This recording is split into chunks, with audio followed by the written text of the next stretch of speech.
মঙ্গল গ্রহের কক্ষপথে এক দশকেরও বেশি সময় ধরে কাজ করা মহাকাশযান মেভেনের সঙ্গে যোগাযোগ হারিয়েছে নাসা।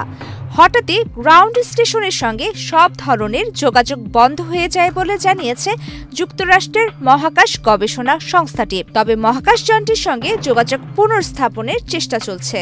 নাসার বিবৃতিতে বলা হয়েছে, মেভেন পুরোপুরি স্বাভাবিকভাবে কাজ করছিল। টেলিমেট্রি ডেটা থেকে দেখা গেছে মঙ্গলের পেছনে যাওয়ার আগে মহাকাশযানের সমস্ত সাবসিস্টেম স্বাভাবিকভাবে কাজ করছিল, কিন্তু মঙ্গলের পেছন থেকে বেরিয়ে আসার পর আর কোনো সাড়া দেয়নি মহাকাশযানটি। এক্সট্রিম মশার কয়েল প্ল্যান্ট ফাইবার দিয়ে তৈরি, তাই সহজে ভাঙে না, সুগন্ধিযুক্ত ও নিরবিচ্ছিন্নভাবে জ্বলে। ডেঙ্গু, চিকুনগুনিয়া বাহি সহ যে কোনো মশার বিরুদ্ধে দেয় এক্সট্রিম সুরক্ষা। পরিস্থিতি তদন্তে মহাকাশযান ও অপারেশন টিম একযোগে কাজ করছে বলে জানিয়েছে নাসা। 2013 সালে মেভেনকে উৎক্ষেপণ করা হয়। মঙ্গল গ্রহের উপরের বায়ুমণ্ডল ও সৌর বাতাসের প্রভাব নিয়ে এটি গবেষণা শুরু করে 2014 সালে মঙ্গলে পৌঁছানোর পর।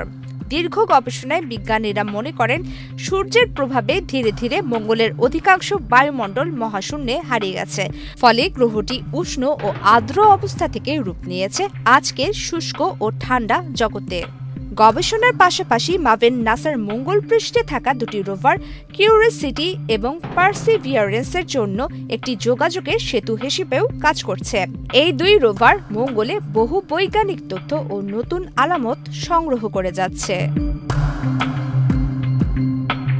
বর্তমানে মেভেন ছাড়াও নাসার আরও দুটি সক্রিয় মহাকাশযান মঙ্গলকে প্রদক্ষিণ করছে।